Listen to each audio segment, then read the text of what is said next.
कहते हैं ईश्वर मंदिरों में नहीं, मस्जिदों में नहीं, गुरुद्वारों में नहीं, बल्कि उस दिल में बसता है जहाँ कोई शर्त नहीं होती, कोई मांग नहीं होती, सिर्फ विश्वास होता है।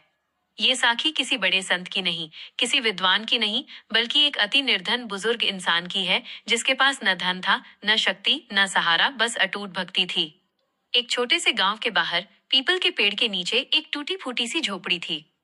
झोपड़ी की दीवारें मिट्टी की थीं, छत फूस की और दरवाजा जो कभी पूरी तरह बंद नहीं होता था। उसी झोपड़ी में रहते थे बाबा हरिदास।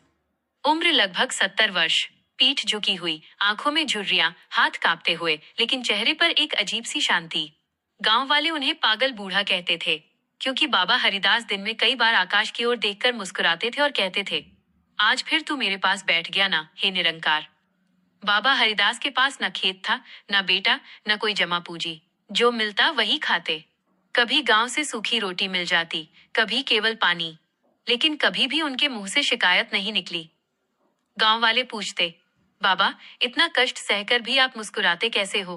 बाबा धीरे से कहते, जिसके साथ भगवान खड़ा हो उसे कष्ट दिखता ही नहीं। बाबा हरिदास की भक्ति कोई दिखावा नहीं थी, ना घंटी, ना अगरबत्ती, ना बड़े मंत्र। सुबह आंख खुलते ही वो जमीन पर बैठकर आकाश की ओर देखते और कहते, हे निरंकार, आज भी तूने मुझे जगा दिया, यही बहुत है। उनकी भक्ति में मांग नहीं थी। वो कभी नहीं कहते, मुझे ये दे दे, मुझे वो दे दे। बस कहते, तू साथ है, यही मेरा धन है। गांव के बच्चे अक्सर उनकी झोपड़ी के पास आकर हंसते, बाबा तुम्हारा भगवान कहाँ है, दिखाओ ना। बाबा मुस्कुराते और कहते, जब आंखें साफ हों तब दिखता है। लोग कहते, अगर भगवान सच में तुम्हारे साथ है तो तुम्हें इतना गरीब क्यों रखा? बाबा ने कभी बुरा नहीं माना, बस इतना कहा, गरीबी बाहर की होती है, भीतर तो मेरा घर भगवान से भरा है। एक साल गांव में भयंकर सूखा पड़ा।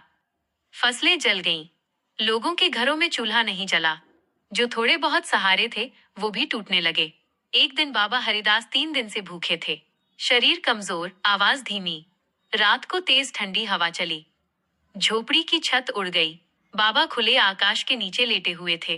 गांव के कुछ लोग दूर से देखकर बोले, आज तो ये बूढ़ा मर ही जाएगा। उस रात आकाश में तारे चमक रहे थे। बाबा हरिदास धरती पर लेटे हुए धीरे से बोले, हे निरंकार, अगर आज मुझे अपने पास बुला ले तो भी मुझे कोई शिकायत नहीं। उनकी आंखों से एक आंसू गिरा, लेकिन वो आंसू दुख का नहीं था, वो समर्पण का था। उन्होंने कहा, मैंने तुझसे कभी कुछ नहीं मांगा, आज भी नहीं मांगता। बस तू जैसा रखे वैसा स्वीकार है। अगली सुबह गांव वाले चौंक गए। जहां झोपड़ी थी वहां बाबा जीवित थे और उनके पास एक थाली रखी थी जिसमें गरम रोटी और सब्जी थी। कोई नहीं जानता कौन रख कर गया।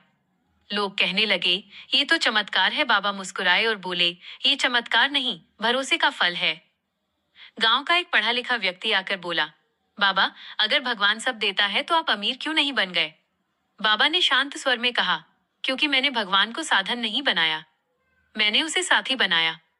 बाबा हरिदास कहते थे, भक्त और भगवान का रिश्ता लेन देन का नहीं होता। जहां मांग आ गई वहां रिश्ता टूटने लगता है, और जहां समर्पण है वहां भगवान खुद जिम्मेदारी ले लेता है। कुछ वर्षों बाद बाबा हरिदास बहुत शांत हो गए।